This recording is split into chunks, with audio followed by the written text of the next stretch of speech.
Ouais, bien sûr. Alors, quand... Ouais, bien sûr, bien sûr. Et quand tu chantes, quand j'annonce le truc, n'hésite pas à chanter fort parce que parfois, je peux juste partir en solo piano, tu vois, pour accompagner un peu Caro. Mais voilà, n'hésite pas à chanter continuellement, d'accord?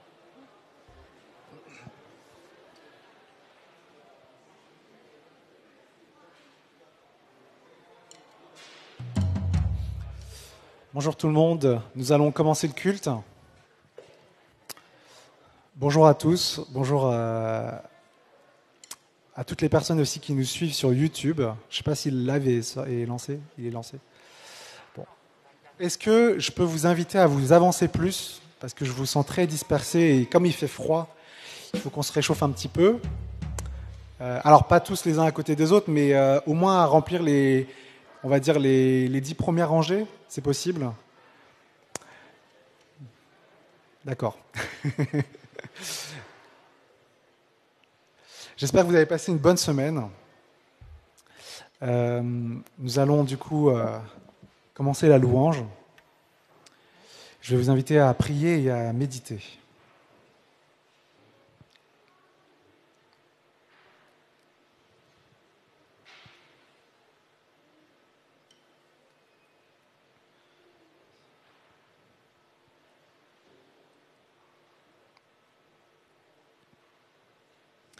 Seigneur, nous venons dans ta présence. C'est par ta grâce que nous pouvons nous tenir ici devant toi.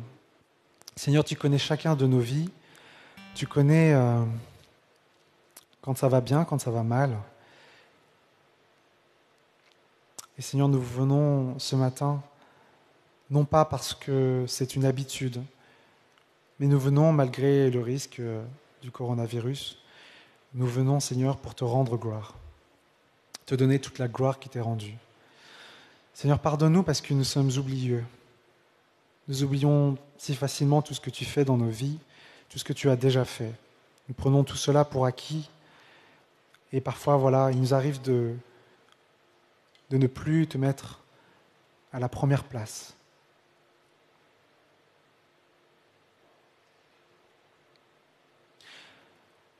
Mon Dieu, je prie pour que, pendant ce temps de louange, nos yeux soient fixés sur toi. Seigneur, aide-nous à entrer dans une autre dimension de la louange. Aide-nous à entrer plus en profondeur dans notre connexion avec toi. Car c'est ce que tu veux. Tu veux une relation avec nous, pas seulement superficielle, pas seulement le temps d'un dimanche, pas seulement le temps de 2 heures. Mais tu veux, Seigneur, que nous ayons cette relation profonde, continuelle avec toi. Nous te demandons pardon pour nos fautes. Nous te demandons pardon pour nos péchés. Que tu puisses purifier nos bouches, tu puisses purifier nos mains. Seigneur, donne-nous un cœur humble lorsque nous te louons. Nous ne méritons pas tes bénédictions, tes grâces, mais malgré tout, tu nous aimes. Tu nous aimes même lorsque nous nous éloignons de toi. Lorsque nous passons par un temps de désert, tu nous attires continuellement à toi, Seigneur. Nous te remercions, nous te louons. Même si nous sommes faibles, nous levons nos mains, nous élevons nos voix, et nous te disons merci. Nous te faisons confiance. Seigneur, tu vois les soucis peut-être de chacun. Tu vois, Seigneur, les pertes d'emploi, la maladie, la maladie dans la famille. Tu vois peut-être pour les étudiants des soucis pour accéder aux cours. Tu vois que nos vies ont été chamboulées. Mais Seigneur, je prie pour que ce temps-là, nous puissions vraiment le dédier en mettant tous nos soucis à tes pieds. Non pas de côté, mais bien à tes pieds. Seigneur, tu es souverain dans toutes ces catastrophes. Tu es souverain, Seigneur, dans tous ces problèmes. Nous te faisons confiance et nous voulons renouveler notre confiance ce matin à travers cette prière. Mon Dieu, crée en nous un cœur pur. Renouvelle nos pensées, Seigneur. Crée en nous ce désir de te rechercher. Seigneur, pardonne-nous parce que nous recherchons à remplir nos vies par tellement d'autres choses que de toi. Saint-Esprit, nous t'avons peut-être attristé. Seigneur, nous te demandons pardon. Nous prions pour que ton Saint-Esprit se pose de nouveau dans nos cœurs, que ton Saint-Esprit de nouveau nous redonne la joie du salut. Donne-nous la paix, Seigneur, la paix lorsque nous te louons. Seigneur, la conscience, la mémoire, notre concentration pendant ce temps de louange, je prie vraiment pour que que nos pensées soient centrées sur toi, soient rivées vers toi. Voilà, on peut commencer la louange, chanter dans le vide, faire toutes ces choses par habitude, mais je prie vraiment pour que tu crées en nous ce désir de te révérer, de te louer, de t'élever, Seigneur. Seigneur, attire-nous à toi, nous avons soif. Nous avons soif de toi, Seigneur. Si nous n'avons plus soif, je prie pour que tu recrées ce désir de te rechercher, de te chercher, Seigneur. Révèle-nous tes mystères. Révèle-nous tes mystères, Seigneur. Tu as dit dans ta parole que le peuple périt par manque de connaissance. Je prie pour que tu renouvelles notre intelligence.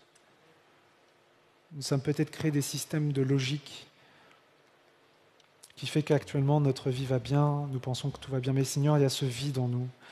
Et nous prions pour que vraiment tu sois notre Dieu, le Dieu que nous plaçons en premier dans nos vies.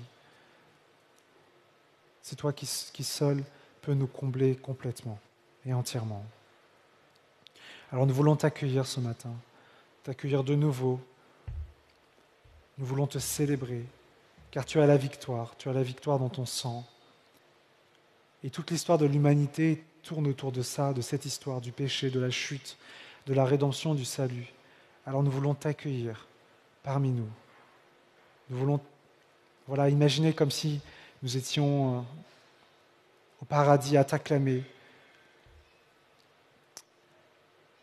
Voilà, Seigneur, crée vraiment ce cœur de joie.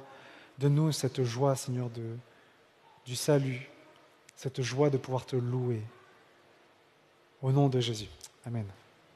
Je vous invite à vous lever. Nous allons commencer par le premier chant, Laissons entrer.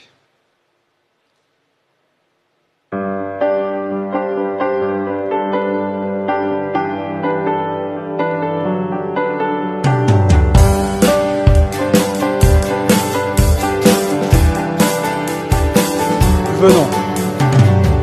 Nous venons célébrer Dieu, nous voulons l'adorer.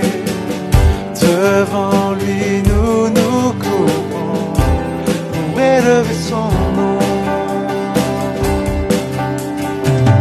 Oh, oh, oh,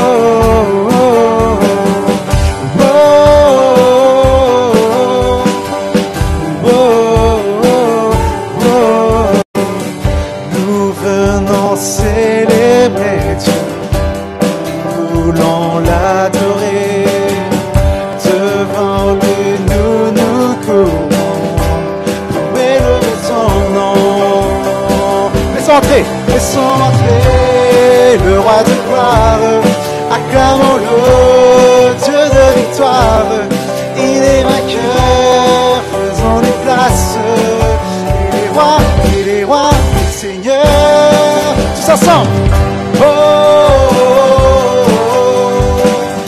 oh, oh, oh,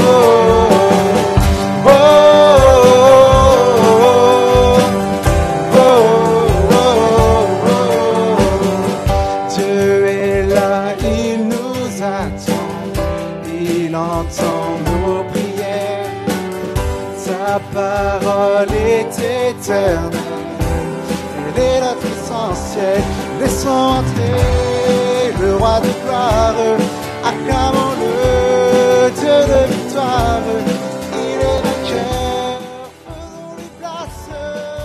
Il est roi, il est Seigneur.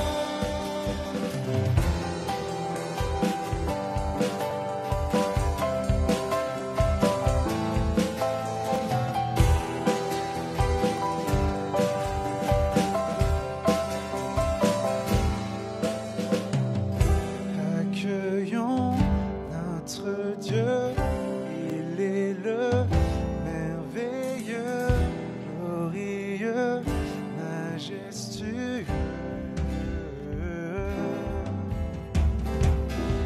Accueillons notre Dieu, il est le merveilleux, glorieux, majestueux.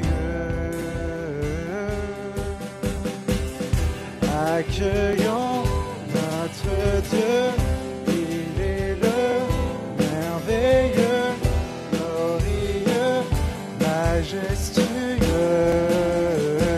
Accueillons.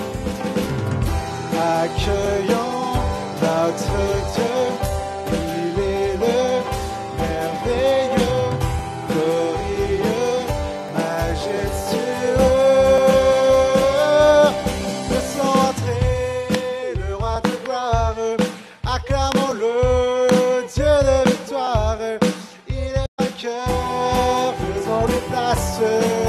Il est roi, le Seigneur. Laissons entrer le roi de gloire, acclamons-le, Dieu de victoire. Il est vainqueur, faisons-lui place. Il est roi, le Seigneur, acclamons-le. Oh, oh, oh, oh,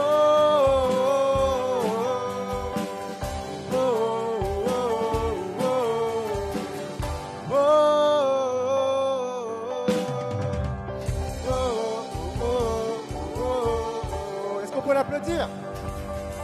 Seigneur, sois le bienvenu. Nous t'accueillons, Saint-Esprit. Remplis cet espace, remplis cette église. Remplis nos cœurs, Seigneur.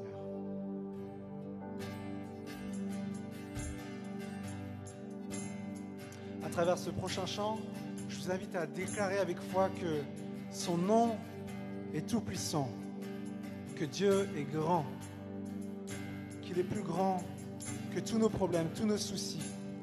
À travers ce chant, c'est un acte de foi. Et je vous invite à faire ce premier pas devant lui. Adorons-le en esprit et en vérité, avec foi.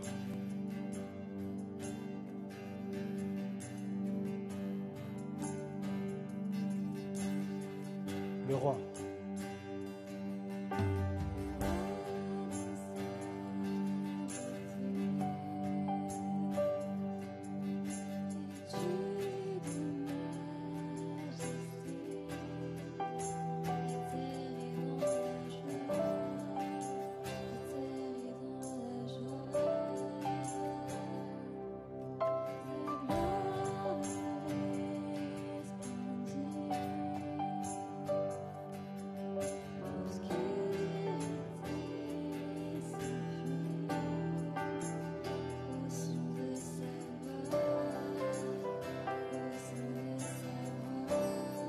Combien?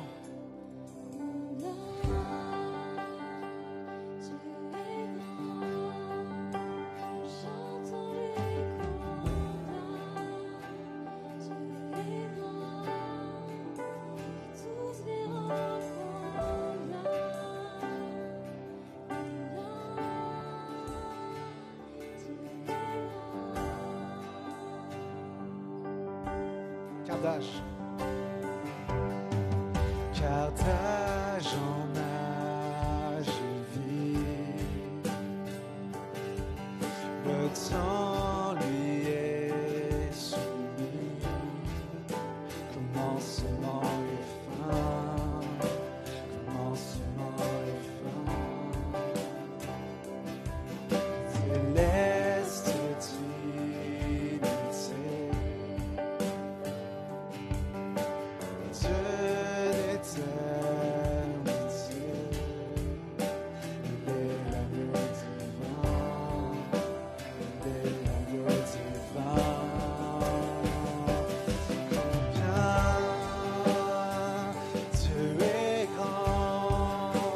Chantons-le combien Dieu est grand, et tous verront combien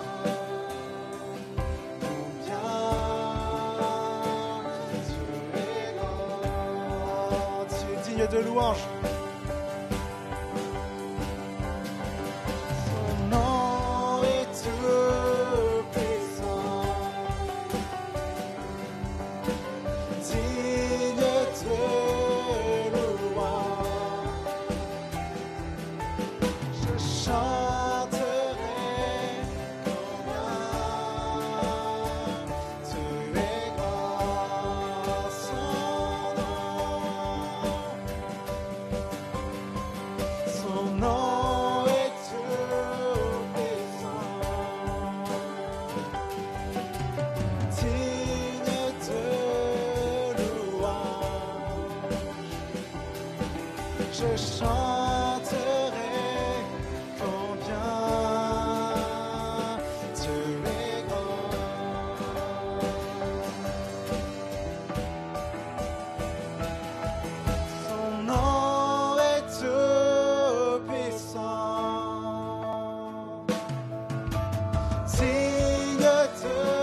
chantons-le combien tu es grand, et tous verront combien tu es grand. Combien tu es grand, chantons-le combien tu es grand, et tous verront combien tu es grand. Son nom une dernière fois. Son nom est tout puissant, digne de louange. Je chanterai combien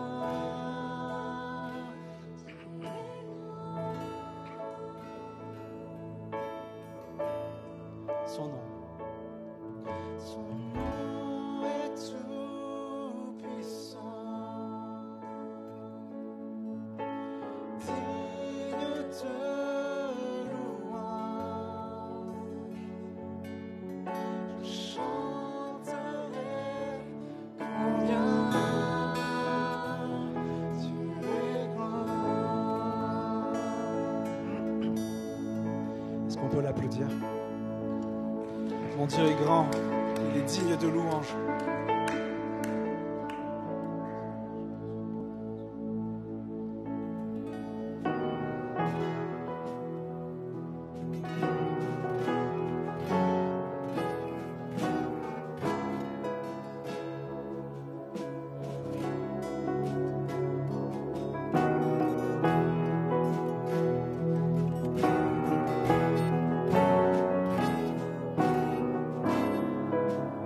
Son nom.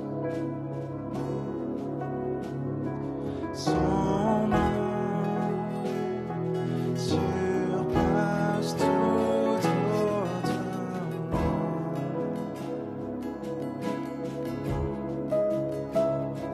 Sa gloire dépasse toute création.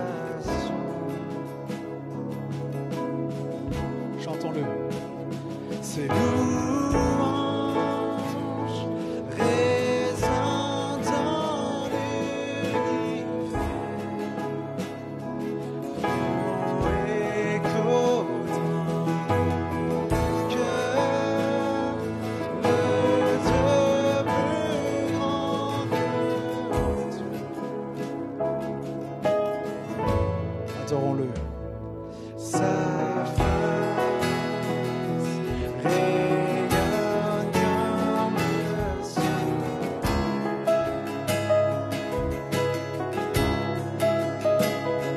Sa gloire est vaste comme son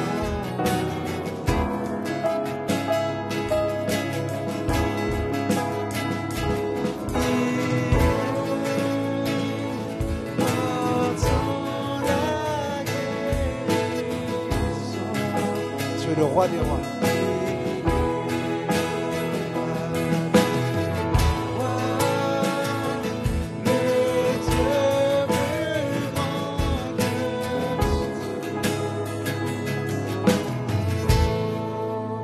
Levant nos yeux, voici notre roi. Lumière du monde, nous ouvrons ses bras. Il n'y a pas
regard vers lui.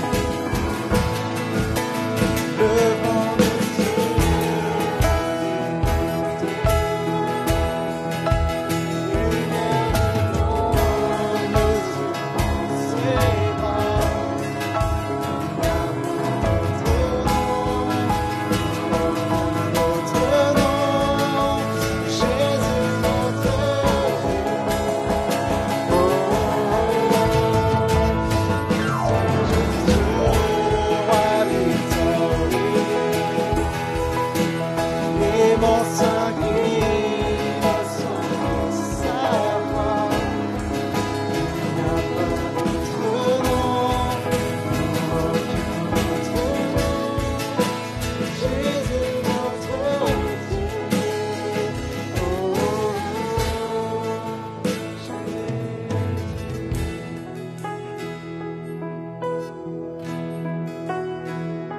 Continuons l'adoration.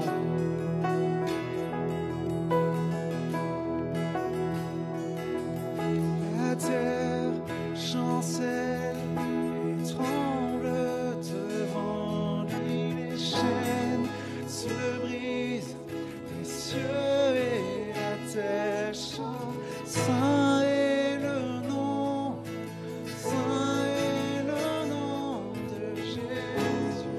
Jésus, la terre chancelle et tremble devant lui, les chaînes se brisent, les cieux et la terre chantent. Saint est le nom, saint est le nom de Jésus. Jésus, Jésus.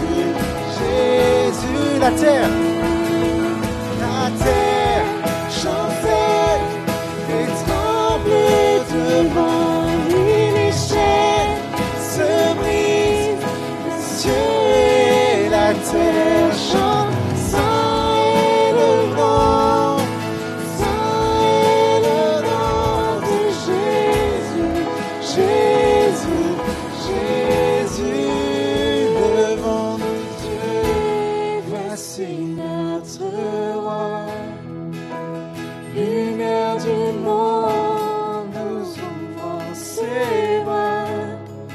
Il n'y a pas d'autre nom, non, aucun autre nom. Il n'y a pas d'autre nom, non, aucun autre nom. Jésus.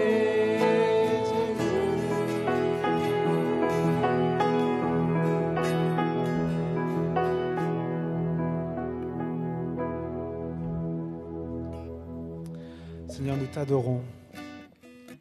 Nous venons dans ta présence. Nous t'adorons, Seigneur. Tu es saint, ton nom est saint. Brise nos chaînes.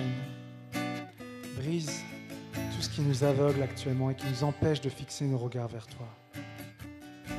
Tu les vois, Seigneur, toutes ces choses, toutes nos idoles. Aide-nous à renoncer à ces choses.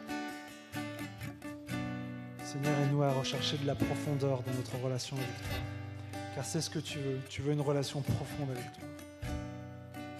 Mais pour cela,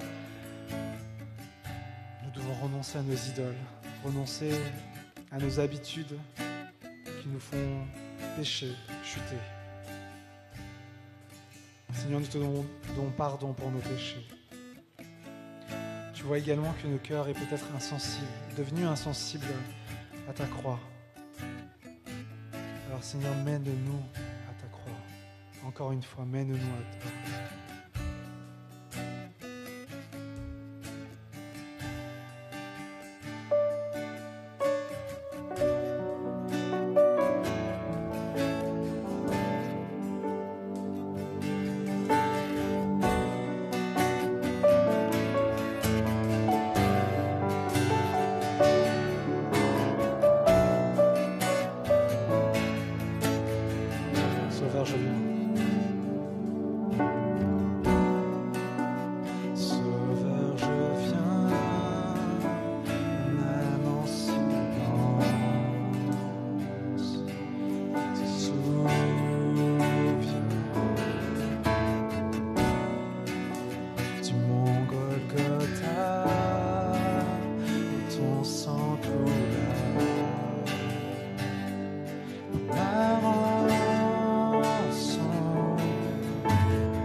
Mets-moi à genoux, Seigneur, je me donne.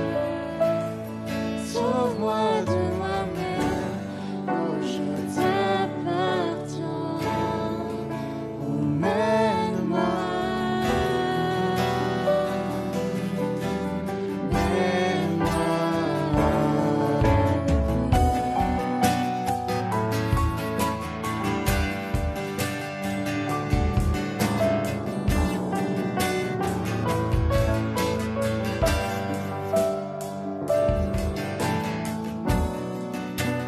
tu fus comme moi, tenté, jugé.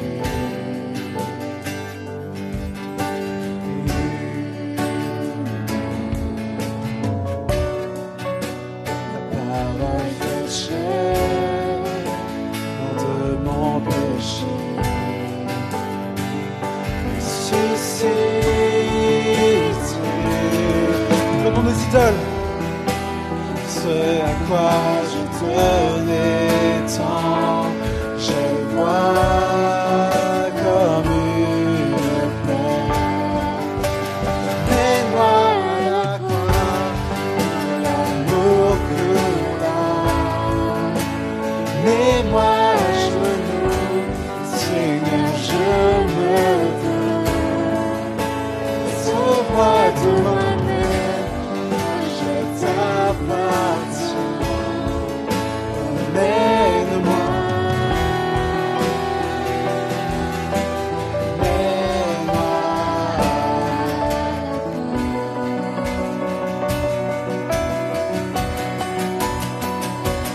à ton cœur,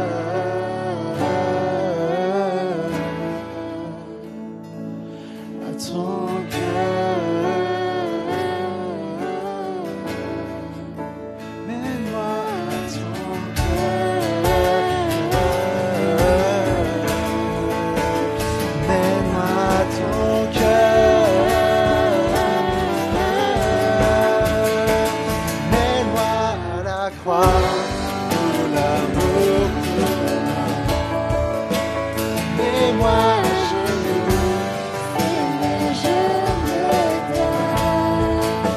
Sauve-moi de moi-même, je t'appartiens. Emmène-moi, mets-moi, mets-moi à la croix où l'amour coula. Mets-moi à genoux, Seigneur, je me donne. Sauve-moi de moi-même, oh, je t'appartiens. Emmène-moi,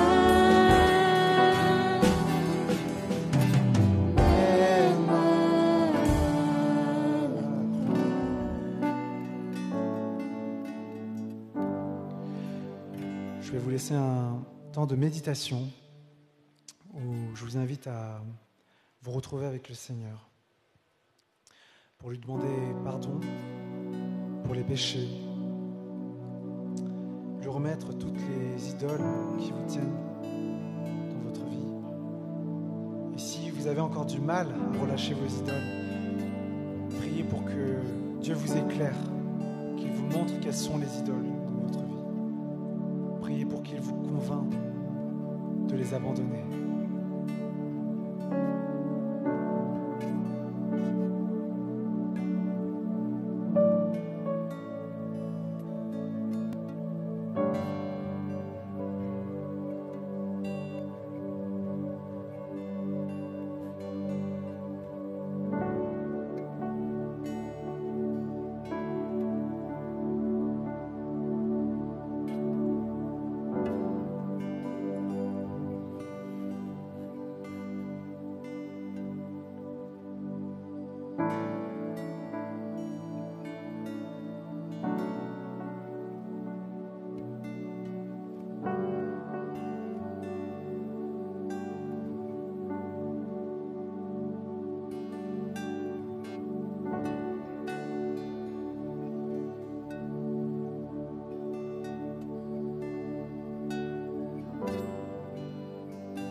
Seigneur, tu vois nos idoles dans nos vies.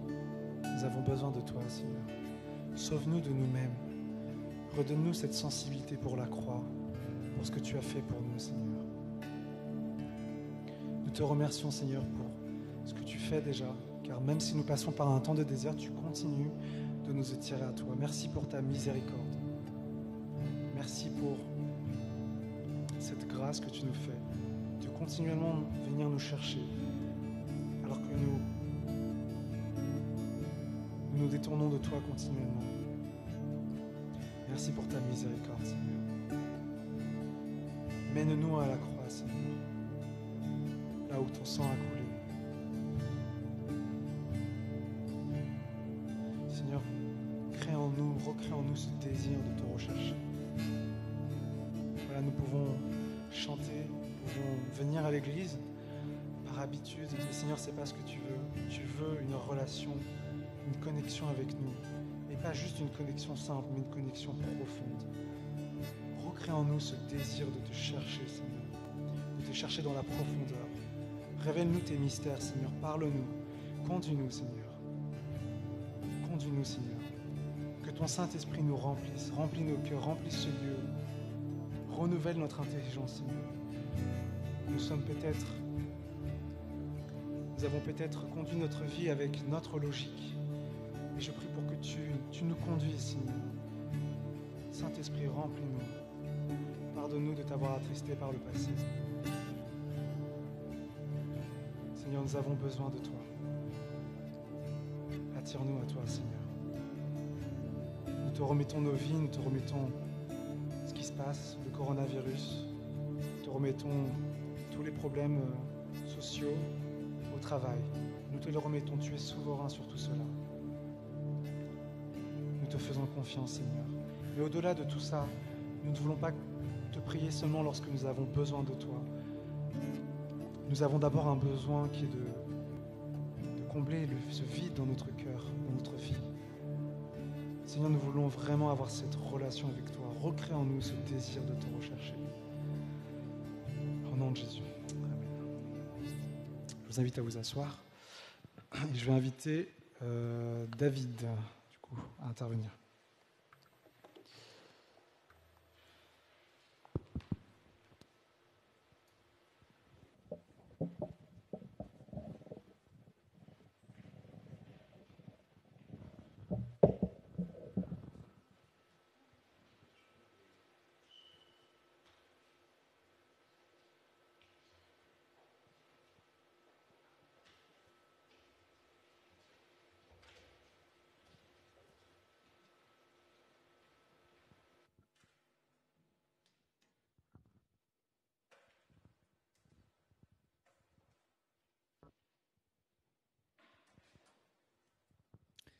Bonjour à tous. Alors avant de commencer, je vous réinvite à prier.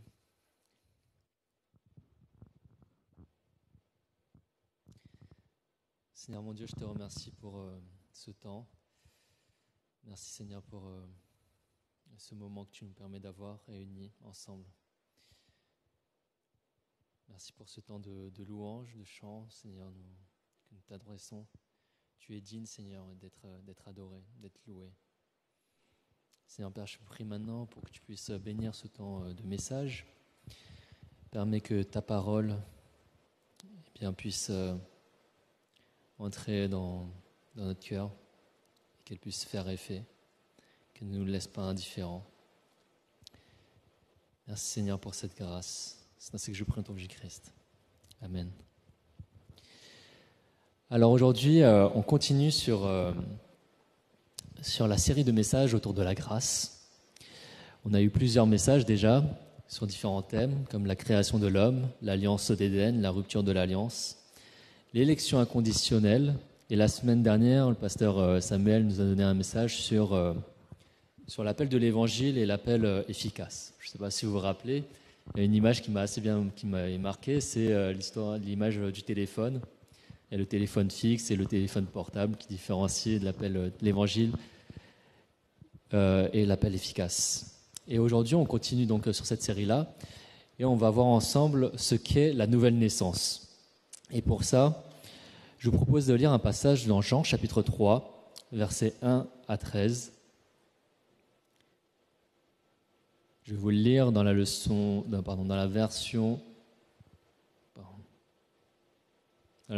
Louis II. Mais il y eut un homme d'entre les pharisiens nommé Nicodème, un chef des Juifs, qui vint, lui, auprès de Jésus, de nuit, et lui dit : Rabbi, nous savons que tu es un docteur venu de Dieu, car personne ne peut faire ces miracles que tu fais si Dieu n'est avec lui. Jésus lui répondit : en vérité, je te le dis, si un homme ne naît de nouveau, il ne peut voir le royaume de Dieu. Nicodème lui dit : comment un homme peut-il naître quand il est vieux ? Peut-il rentrer dans le sein de sa mère et naître ? Jésus répondit : en vérité, je te le dis, si un homme ne naît d'eau et d'esprit, il ne peut entrer dans le royaume de Dieu. Ce qui est né de la chair est chair, et ce qui est né de l'esprit est esprit. Ne t'étonne pas que je t'ai dit, il faut que vous naissiez de nouveau. Le vent souffle où il veut, et tu entends le bruit, mais tu ne sais d'où il vient, ni où il va. Il en est ainsi de tout homme qui est né de l'esprit. Nicodème lui dit : comment cela peut-il se faire ? Jésus lui répondit : tu es le docteur d'Israël et tu ne sais pas ces choses ? En vérité, je te le dis, nous disons ce que nous savons, nous rendons témoignage de ce que nous avons vu. Et vous ne recevez pas notre témoignage. Si vous ne croyez pas quand je vous ai parlé des choses terrestres, comment croirez-vous quand je vous parlerai des choses célestes ? Personne n'est monté au ciel, si ce n'est celui qui est descendu du ciel, le Fils de l'homme qui est dans le ciel. Alors je vous propose en fait de décomposer ce passage-là et on va l'étudier verset par verset. Et je vous relis les deux premiers versets. Mais il y eut un homme d'entre les pharisiens nommé Nicodème, un chef des Juifs, qui vint, lui, auprès de Jésus de nuit et lui dit : Rabbi, nous savons que tu es un docteur venu de Dieu, car personne ne peut faire ces miracles que tu fais si Dieu n'est avec lui. Notre passage ici en fait présente la conversation, la discussion entre Jésus et Nicodème. Alors Nicodème, qui est-ce ? C'est un pharisien qui fait partie du Sanhédrin. Donc le Sanhédrin, c'est une sorte d'assemblée nationale religieuse, de cour suprême religieux.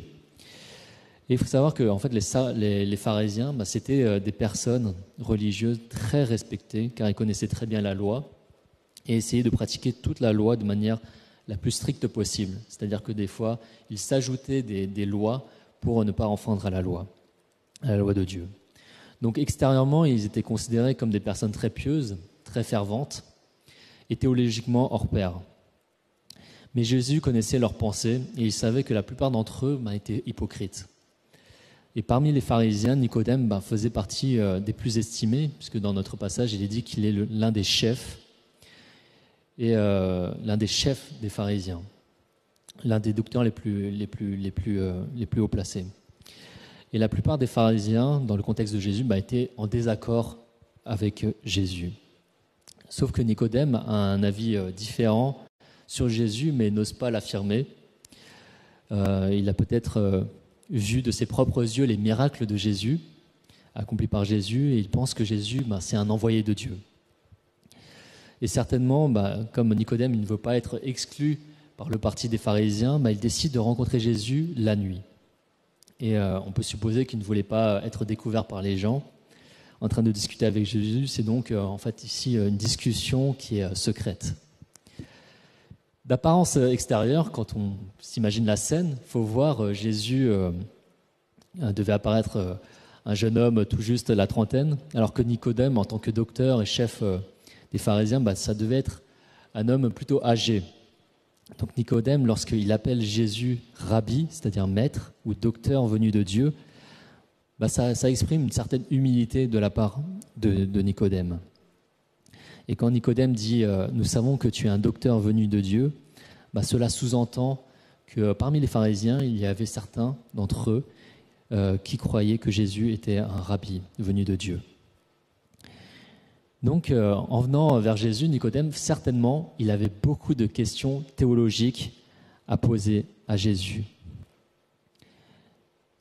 Au verset 3, Jésus lui répondit : en vérité, je te le dis, si un homme ne naît de nouveau, il ne peut voir le royaume de Dieu. » Quand on lit ce verset, on pourrait avoir plusieurs différentes interprétations sur la réponse de Jésus.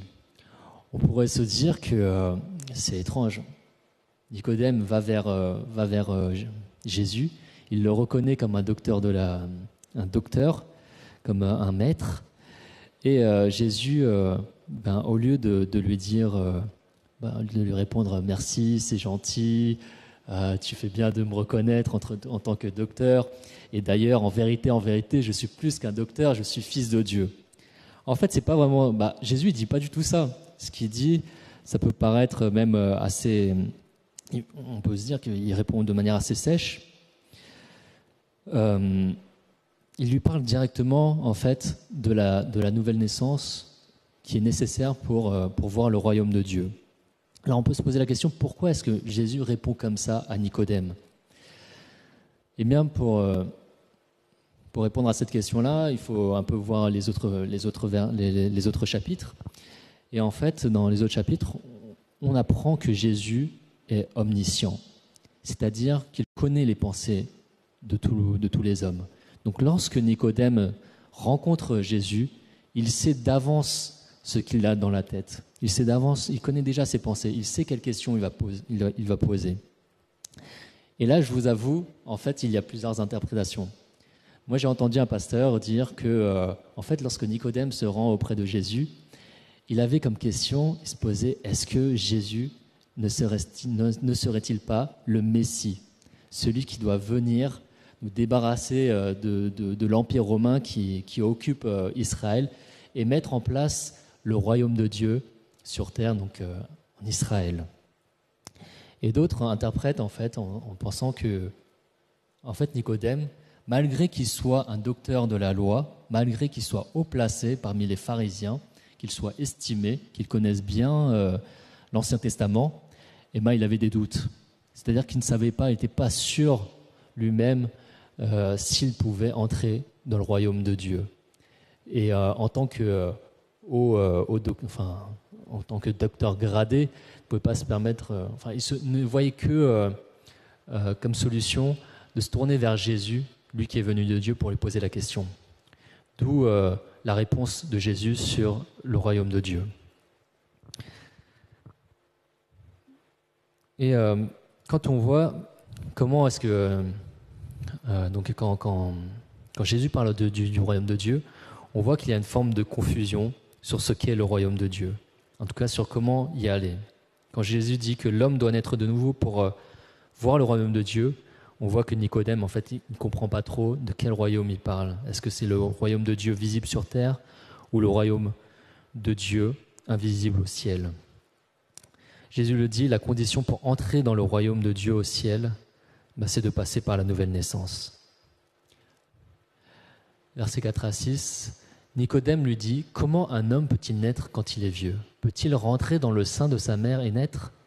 Jésus répondit, « En vérité, je te le dis, si un homme ne naît d'eau et d'esprit, il ne peut entrer dans le royaume de Dieu. Ce qui est né de la chair est chair, ce qui est né de l'esprit est esprit. » Dans cette discussion théologique, Nicodème, il paraît complètement largué. J'ai ma femme Alice, quand elle a l'une de nos filles sur ses genoux, elle aime dire en rigolant, « Allez, viens, on va essayer de te remettre dans mon ventre. » Alors mes filles, elles ont 8 et 5 ans, mais à leur âge, elles savent que c'est impossible, que c'est une blague, que c'est juste pour rire quand Alice dit « Viens, on va te remettre dans mon ventre. » Mais là, entre Nicodème et Jésus, en fait, c'est une discussion sérieuse. Ils ne font pas de l'humour. Et la question de Nicodème, elle est presque gênante. Quand il pose la question, un homme, quand il est vieux, peut-il rentrer dans le sein de sa mère et naître ? Techniquement, c'est juste impossible. Et pourtant, Nicodème se permet de poser cette question-là. Et Jésus va lui expliquer qu'il n'existe pas une seule naissance, mais deux naissances. Deux naissances différentes, celle de la chair et celle de l'esprit. J'aimerais qu'on s'attarde au verset 5, où Jésus dit « En vérité, je te le dis, si un homme ne naît d'eau et d'esprit, il ne peut entrer dans le royaume de Dieu. » Ce verset 5, en fait, il est sujet à plusieurs interprétations. Qu'est-ce que ça veut dire que naître d'eau ? et d'esprit. Je vais vous citer 3 interprétations les plus défendues. Alors pour certains, comme les catholiques, les orthodoxes ou certains membres même de notre Église, ils comprennent que la naissance d'eau, ça représente le baptême d'eau. Du coup, ils utilisent ce verset pour dire que le baptême d'eau, c'est une condition pour être sauvé, pour accéder au royaume de Dieu. On parle ici de régénération baptismale. Dans cette interprétation, il faut croire, se repentir, confesser sa foi et se faire baptiser pour être sauvé. Je vous donne une deuxième interprétation, un peu d'ordre biologique. Pour certains, naître d'eau, c'est en fait la naissance physique.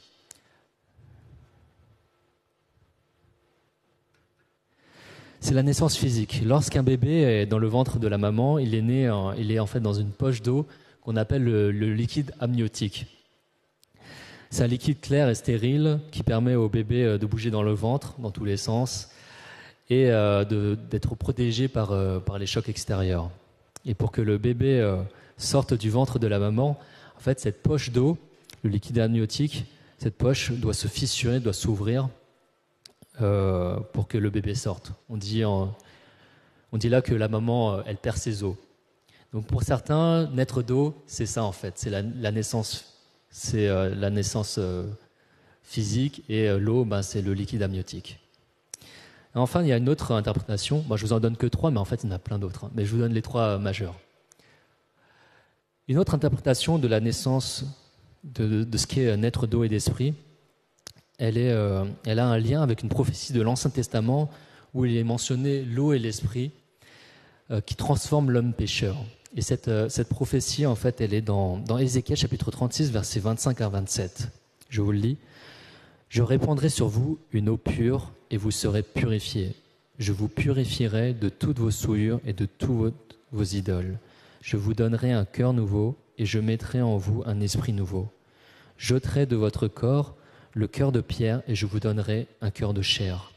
Je mettrai mon esprit en vous et je ferai en sorte que vous suivez mes ordonnances et que vous observiez et pratiquiez mes lois. » Dans cette prophétie, dans ces 3 versets, on compte 8 fois « je ».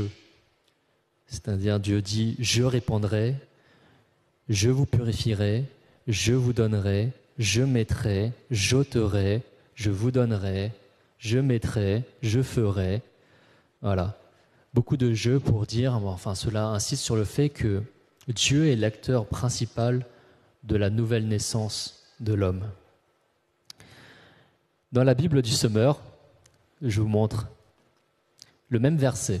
Donc, dans la version Louis II, il est dit « En vérité, je te le dis, si un homme ne naît d'eau et d'esprit, il ne peut entrer dans le royaume de Dieu. » Dans la version Semeur, il est écrit « Vraiment, je te l'assure, reprit Jésus, à moins de naître d'eau, c'est-à-dire d'esprit, personne ne peut entrer dans le royaume de Dieu. » Là, on peut se dire, les 2 versions ont l'air pas tout à fait exactes, dire la même chose. En fait, comme dans toutes les langues, certains mots peuvent avoir plusieurs sens. Et le mot « et » dans la version Louis II peut être traduit par le mot « c'est-à-dire ». Et donc la version Semeur a choisi de traduire le mot « et » par « c'est-à-dire ». Naître d'eau, c'est-à-dire d'esprit. Donc dans la version Semeur, en fait, ils ont décidé de mettre en avant cette interprétation, verset 5 du chapitre 3, est en lien avec Ézéchiel chapitre 36. Naître d'eau et d'esprit, en fait, c'est la même naissance.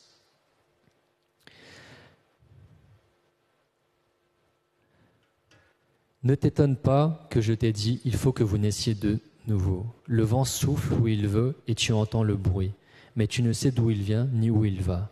Il en est ainsi de tout homme qui est né de l'esprit. Jésus ici répète une 3e fois que l'homme doit naître de nouveau. C'est impératif pour être sauvé. La nouvelle naissance, c'est un mystère pour l'homme. C'est-à-dire qu'on ne sait pas exactement comment est-ce que notre nouvelle naissance spirituelle se réalise, comment est-ce que Dieu procède pour nous faire naître de nouveau. C'est invisible pour nous. La nouvelle naissance, c'est comme le vent qui souffle. On ne le voit pas, on ne sait pas d'où il vient, où il va, mais on sait qu'il est là, on l'entend, mais on ne peut pas le maîtriser. C'est-à-dire que la nouvelle naissance est indépendante de la volonté de l'homme. On ne peut pas dire « maintenant, je décide de naître de nouveau ». On ne peut pas, par exemple, appeler une personne, lui imposer les mains et lui dire « maintenant, né de nouveau ». On ne peut pas maintenant renaître de nouveau. L'homme est passif devant la nouvelle naissance. La nouvelle naissance, elle est possible uniquement par l'action de Dieu. C'est une initiative souveraine de Dieu. Dans Jean chapitre 1, versets 12 à 13, je vous lis le passage, il est dit « Elle, donc la parole de Dieu, a donné le pouvoir de devenir enfants de Dieu, lesquels sont nés non du sang, ni de la volonté de la chair, ni de la volonté de l'homme, mais de Dieu. » Le fait que l'on soit, que l'on devienne enfant de Dieu, que l'on renaisse, vient de la volonté de Dieu. On peut faire la comparaison de la nouvelle naissance avec notre naissance terrestre. En fait, on ne décide pas de notre venue sur Terre. Lorsqu'on était placé dans le ventre de notre mère, on n'avait pas notre mot à dire. On n'a rien fait de spécial. J'ai vu sur le groupe cette semaine, le groupe WeChat, cette semaine, il y a eu 3 anniversaires. L'anniversaire de David Lynn, Jean-Pierre et Xil. Et donc, nos 3 frères et sœurs ont fêté cette semaine leur jour de naissance. Et je pense qu'on est tous d'accord, David, Lynn, Jean-Pierre et Xil n'ont pas décidé de leur jour de naissance. Personne n'a décidé de l'année, du mois, du jour et du jour de sa naissance. De la même manière que nous sommes passifs lors de notre naissance physique, nous sommes également passifs de notre naissance spirituelle. La nouvelle naissance, c'est un acte secret de Dieu. Je vous lis la fin. Nicodème lui dit « Comment cela peut-il se faire ?» Jésus lui répondit « Tu es le docteur d'Israël et tu ne sais pas ces choses ? En vérité, je te le dis, nous disons ce que nous savons et nous rendons témoignage de ce que nous avons vu. Et vous ne recevez pas notre témoignage. Si vous ne croyez pas quand je vous ai parlé des choses terrestres, comment croirez-vous quand je vous parlerai des choses célestes ? Personne n'est monté au ciel si ce n'est celui qui est descendu du ciel, le Fils de l'homme qui est dans le ciel. » Nicodème ne comprend pas ce que Jésus dit sur la nouvelle naissance et en fait il ose s'humilier davantage en reposant la question « Comment c'est possible ?» Et Nicodème, en tant que docteur d'Israël, qui enseigne les Écritures dans l'Ancien Testament, normalement, en fait, il devrait savoir que Dieu avait annoncé dans l'Ancien Testament qu'il changerait le cœur de l'homme, qu'il changerait le cœur de l'homme en pierre en cœur de chair. La nouvelle naissance de l'homme, c'est pas, ou on appelle ça également la régénération, c'est pas une notion propre du Nouveau Testament. C'est pas quelque chose de nouveau en fait. On peut le lire déjà dans les livres d'Ésaïe, de Jérémie ou d'Ézéchiel. Peut-être, j'interprète, peut-être que Nicodème connaissait très bien ces passages de l'Ancien Testament, mais il n'y croyait pas. Peut-être qu'il voyait cela comme une chose impossible ou pas nécessaire. Il pensait peut-être que lui, personnellement, en tout cas, peut-être il n'avait pas ce cœur de pierre, qu'il n'avait aucun problème avec le péché. Peut-être qu'il pensait qu'il était une personne parfaitement intègre. Autour de lui, il voyait dans le regard du peuple qu'il faisait partie de l'élite en termes de piété. Peut-être se disait-il, comme beaucoup de pharisiens, qu'il était juste. Et parce qu'il accomplissait beaucoup d'œuvres, comme le jeûne, la prière, la dîme, l'obéissance à la loi, que lui, il était pas vraiment, il était juste, il était pur. Et Jésus lui dit, si vous ne croyez pas quand je vous ai parlé des choses terrestres, comment croirez-vous quand je vous parlerai des choses célestes ? En fait, Jésus dénonce là le manque de foi de Nicodème, le manque de foi des pharisiens, malgré qu'ils connaissent très bien les Écritures.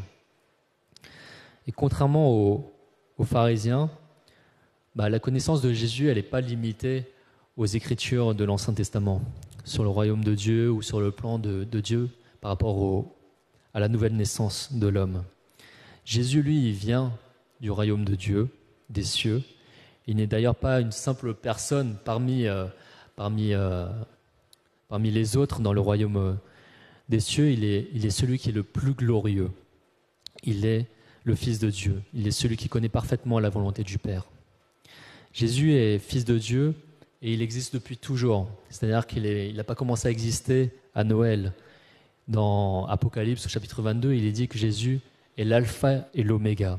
Et donc, aucune créature ne peut s'attribuer cette qualité, même le plus grand des anges. Il est le Fils de Dieu, donc de nature 100% divine, et il s'est fait 100% homme en venant parmi nous. À travers ce passage, on a vu que la nouvelle naissance spirituelle de l'homme, elle est réalisée par Dieu, et on ne peut rien y faire. Je vous lis dans Jacques, chapitre 1, verset 18. « Il nous a engendrés selon sa volonté par la parole de vérité. » Il nous a engendrés selon sa volonté par la parole de vérité, afin que nous soyons en quelque sorte les prémices de ces créatures. Dans 1 Pierre, chapitre 1, verset 23, il est dit « Vous avez été régénérés non par une semence corruptible, mais par une semence incorruptible, par la parole vivante et permanente de Dieu. » Donc d'après ces versets, la nouvelle naissance, elle vient après avoir entendu la parole de Dieu. On peut dire que la régénération, elle vient après l'appel efficace. En définissant la régénération comme le fait de passer de la mort spirituelle à la vie spirituelle, on suppose que la nouvelle vie, que la régénération, en fait, précède notre foi qui sauve. Dans l'ordre des événements, il faut comprendre que Dieu nous choisit, il nous adresse un appel efficace, il nous régénère et nous répondons par la foi et la repentance. C'est la régénération, la nouvelle naissance, le cœur nouveau dont parle l'Ancien Testament qui nous donne la foi pour reconnaître notre péché et pour obéir à Dieu. Autrement dit, ça veut dire qu'en fait, il est impossible d'être sauvé sans la régénération qui est un acte souverain de Dieu. La régénération, comme l'appel efficace, comme l'élection inconditionnelle, c'est une grâce de Dieu. L'élection inconditionnelle, l'appel efficace et la régénération ça mettent en évidence, mettent en avant la souveraineté de Dieu. Alors on peut se poser la question, est-ce que ça veut dire qu'il est impossible d'être sauvé sans l'action de Dieu? Impossible d'être sauvé si Dieu ne nous a pas choisis, s'il ne nous a pas appelés, s'il ne nous a pas régénérés. Cette manière de voir comment l'homme pécheur peut être sauvé peut vous déranger, ou même peut vous indigner, ou vous révolter. Pourquoi ?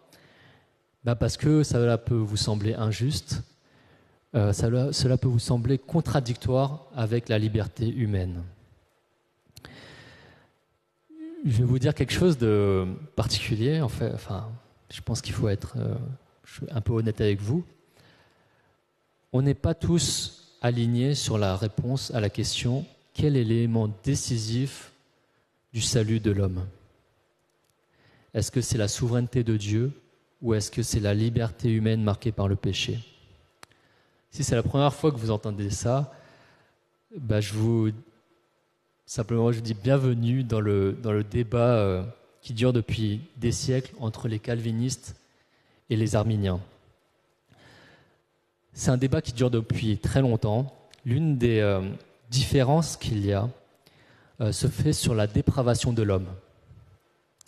Chez les calvinistes, l'homme est complètement corrompu par le péché et il est incapable d'avoir la foi en Dieu pour être sauvé. C'est-à-dire que Dieu doit intervenir pour lui donner la foi qui sauve, la foi salvatrice. Et chez les arminiens, en fait, l'homme est corrompu par le péché, mais pas au point qu'il ne puisse pas se tourner vers Dieu par ses propres moyens. Il garde la possibilité d'avoir la foi qui sauve. Et chez eux, en fait, l'homme décide d'avoir la foi en Jésus, puis il est régénéré par le Saint-Esprit. En gros, si l'homme n'est pas l'auteur de sa nouvelle naissance, il peut, en quelque sorte, déclencher par sa foi la nouvelle naissance. Et dans ce courant d'interprétation, chez les arminiens, il y a encore des sous-interprétations diverses. Et alors, pourquoi je vous dis ça ? Parce que je pense que c'est important que vous sachiez qu'il y a ce débat-là, Et c'est possible en fait que en tout cas, je vous encourage à étudier les différentes positions. Je pense que c'est important, mais de manière apaisée. C'est-à-dire que si vous commencez à chercher, à vous documenter, il est possible que vous tombiez sur des personnes qui expriment cela, mais d'une manière presque arrogante, en accusant l'autre d'être un sataniste. Si tu crois ça, bah, t'es pas chrétien. Si tu crois ci, bah, t'es perdu. Enfin, ça devient, c'est un sujet passionnel. Et je sais que le pasteur Samuel, quand il a parlé de l'élection inconditionnelle, je ne sais pas si vous avez fait attention à ce qu'il a dit, mais il a bien dit qu'il ne voulait pas entrer dans ce débat-là, en fait.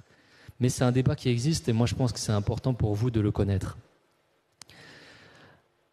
Bon, après avoir entrouvert ce débat de plusieurs siècles, j'ose, entre guillemets, le refermer en vous disant qu'il y a plus important que de savoir l'origine de notre foi qui sauve, si elle vient de Dieu ou si elle vient de soi-même. Il y a plus important que de savoir si l'élection est inconditionnelle ou conditionnelle. Pour moi, je pense que le plus important est que nous prenions tous conscience de notre dépravation, du péché qui est en nous. Nous devons tous nous humilier devant Dieu, lui demander de nous éclairer dans notre vie, dans ce qui ne va pas dans notre vie, notre conscience morale, nos centres d'intérêt, nos passions qui deviennent souvent nos idoles, notre caractère, nos émotions, nos pulsions que nous avons du mal à maîtriser. La vraie nouvelle naissance, elle doit produire des fruits qui glorifient Dieu. Et l'un des premiers fruits, je pense, c'est de discerner plus clairement nos péchés devant Dieu. Je vous invite à prier.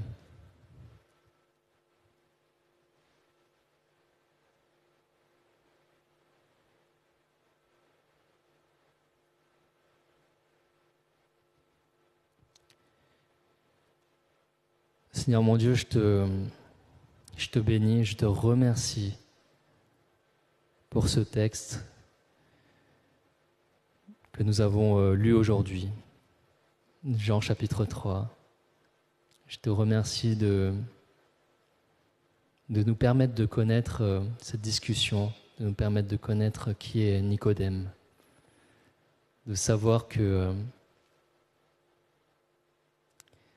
Seigneur, nous ne sommes pas sauvés par nos propres œuvres, par selon qu'on pense être bon, mais nous sommes sauvés, nous sommes tous pécheurs en fait. Et nous avons besoin de toi, nous avons besoin de ta grâce, nous avons besoin de naître de nouveau.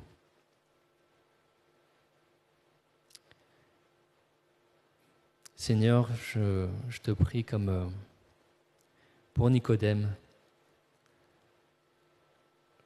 viens nous révéler la vérité si nous sommes dans l'erreur. Viens nous montrer, Seigneur, là où ça va mal dans nos vies, le péché que nous avons. Parce qu'aux yeux des gens, on peut des fois avoir l'impression d'être une bonne personne, mais Seigneur, nous avons besoin de toi. Oui, Saint-Esprit, viens, convainc-nous de notre péché, de notre nature, de notre dépravation. Saint-Esprit, viens façonner notre volonté, notre conscience morale, notre intelligence, nos passions, nos buts dans la vie, nos projets, nos centres d'intérêt.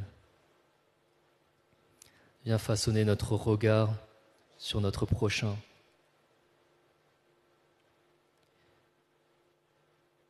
Seigneur, je prie, viens renouveler notre cœur qui est parfois trop dur. Viens le changer en cœur de chair.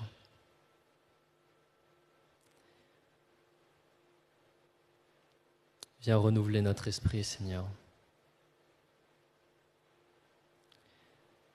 Seigneur Père, je te demande pardon parce que Trop souvent, lorsque je prie, c'est pour te demander de me bénir dans tous les domaines de ma vie, que ce soit au travail, dans la famille, ou la santé. Et trop peu de fois, je prends le temps de confesser mes péchés, ce qui ne va pas. À moi, Seigneur, je prie pour que tous, Seigneur, nous prenions le temps de nous examiner. Ne pas seulement tourner vers toi uniquement pour demander de l'aide, de nous bénir personnellement, de faire que tout va bien. Seigneur, je prie, Seigneur, oui, que nous puissions prendre également le temps de reconnaître que nous sommes pécheurs, de voir ce qui ne va pas. Viens nous illuminer. Viens nous transformer. Seigneur, je te demande pardon pour si dans mes paroles, il y a des choses que je n'aurais peut-être pas dû dire, s'il y a des choses qui ne sont pas tout à fait en accord avec ce que toi tu considères comme la vérité. Bénis mes frères et sœurs, et je prie que nous puissions toujours avoir soif de te connaître, de te rechercher dans ta parole et de te glorifier dans nos vies. Au nom de Jésus-Christ, je prie. Amen.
Est-ce que William et Kinali, vous pouvez venir? Pendant que le sac d'offrande va passer, nous allons chanter un chant. Je vous invite à vous lever.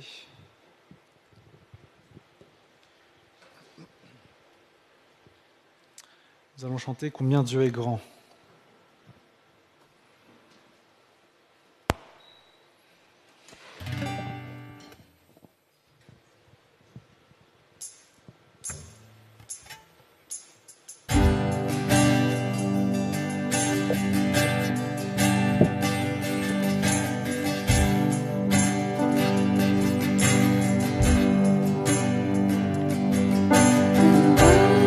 Sa beauté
es digne de louange. Je chanterai combien Dieu est grand. Tu es digne de louange. Son nom est tout puissant. Chante-le. Digne de louange. Je chanterai combien Dieu est grand.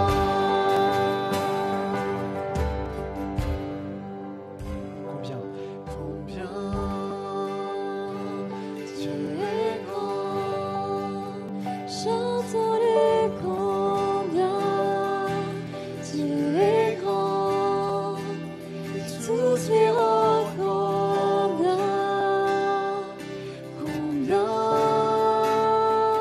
Dieu est grand. Est-ce qu'on peut l'applaudir?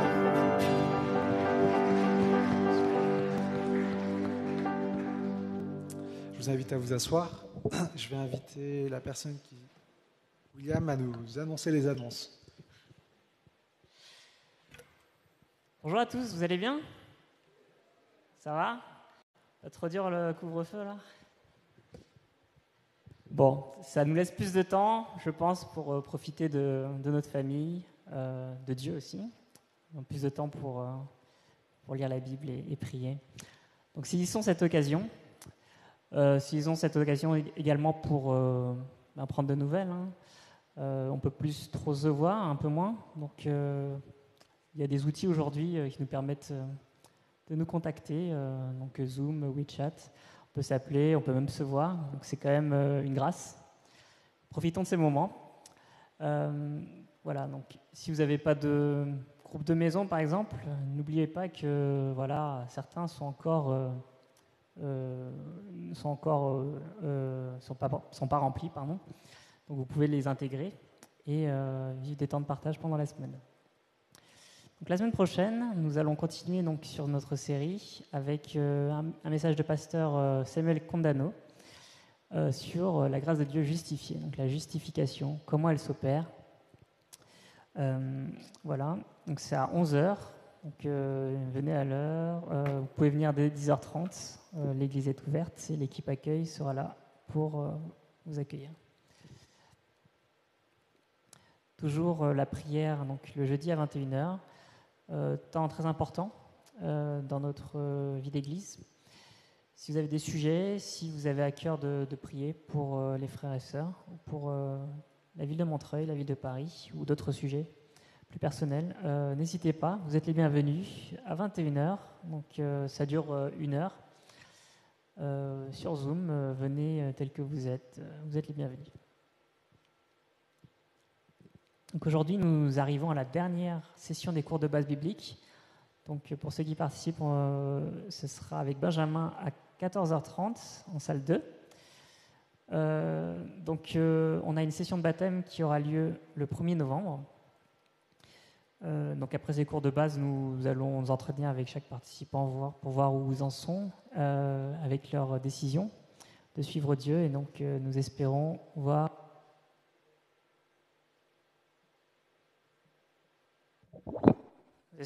beaucoup de baptisés dans 2 semaines. Voilà.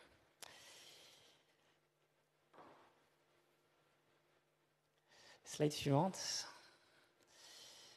Donc appel à volontaires. Donc, cette année, nous organisons encore, grâce à Lady, notre chère sœur Lady, une collecte de vêtements donc, pour les plus défavorisés. Donc, c'est une collecte locale pour les plus démunis à Montreuil. Donc, il s'agit de récupérer des vêtements.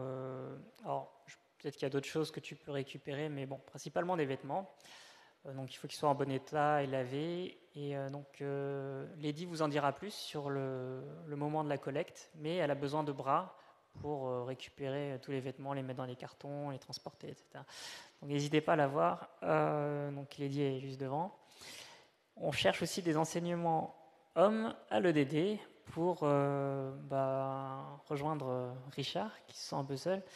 Et on a aussi besoin pour les enfants, voilà, de montrer que la foi, c'est pas qu'une histoire de femmes, mais c'est aussi les hommes qui croient et qui suivent également Jésus. Voilà, donc vous pouvez contacter Alice si vous êtes intéressé, pas forcément super chaud, mais si vous avez, voilà, vous êtes curieux, n'hésitez pas, hein, on peut faire un essai. Voilà. Slide suivante. Donc soyons attentifs, soyons vigilants. Donc l'épidémie continue son rebond.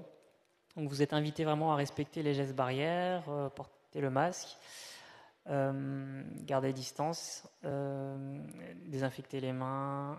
Voilà. Donc, quand vous asseyez, essayez de garder. Vous avez des délimitations sur les bancs. Normalement, pas plus de 3 personnes par rangée. Et puis il y a une petite délimitation. Veuillez respecter la capacité maximale dans les salles, surtout si vous mangez dans l'enceinte de l'église. Essayez d'éviter également d'encombrer le couloir pour que les gens puissent circuler librement. Et enfin, voilà un petit truc qu'on m'a dit aussi la semaine dernière. Vous avez dans les toilettes des sprays désinfectants. Donc pensez à ceux qui passent derrière vous. N'hésitez pas à passer un coup de spray aux toilettes si vous les utilisez. C'est encore mieux. Voilà. Donc, il y a tout qui est mis à votre disposition pour assurer la rupture de transmission des germes. Comme chaque semaine, on a besoin de 3 volontaires pour passer un coup de spray sur les bancs. Est-ce qu'on peut avoir 3 volontaires, s'il vous plaît? Damien, Richard et Joseph. Merci. Ok. C'est fini. Donc, je vais vous inviter à vous lever. On va prier ensemble. Seigneur, merci parce que tu nous régénères. Ce n'est pas un acte, une décision qui vient de nous, mais c'est toi par ta souveraineté, ta toute-puissance, Seigneur. Tu nous régénères. Et cette image que j'ai dans l'Ancien Testament, où, Seigneur, tu fais revivre des ossements desséchés, Seigneur. Tu ramènes la vie dans ces ossements. C'est un peu ce qui se passe quand tu nous régénères, Seigneur. Nous étions morts par le péché d'Adam, Seigneur, mais toi, tu nous fais renaître. Nous ne savons pas trop comment ça se passe, quand ça se passe également. Mais Seigneur, nous savons que c'est toi qui, par grâce, l'accomplis. Nous voulons te remettre toute l'assemblée, Seigneur. Tu connais les circonstances actuelles qui sont parfois difficiles. Et je te prie, Seigneur, que ces temps ne puissent pas venir entamer notre enthousiasme, Seigneur, notre joie, notre paix en toi, Seigneur, parce que tu as tout accompli pour nous, Seigneur. Tu habites en nous, Seigneur, tu es avec nous. Seigneur, nous voulons nous aussi être avec toi. Nous voulons te rendre gloire, Seigneur, chaque jour dans notre vie, par nos mots, par notre conduite, par notre compassion, notre amour, par notre prochain, Seigneur. Soutiens-nous, Seigneur, dans tout cela. Et que ces temps de confinement, Seigneur, de couvre-feu, puissent être une opportunité, Seigneur, pour nous de te découvrir davantage, Seigneur. Merci, Seigneur, je te prie vraiment pour cette assemblée. Bénis chaque membre, qu'il soit là physiquement ou en ligne, Seigneur. Gloire à ton nom. Au nom de Jésus, je te prie. Amen. Bonne semaine à tous. Que Dieu vous bénisse. Musique, s'il vous plaît.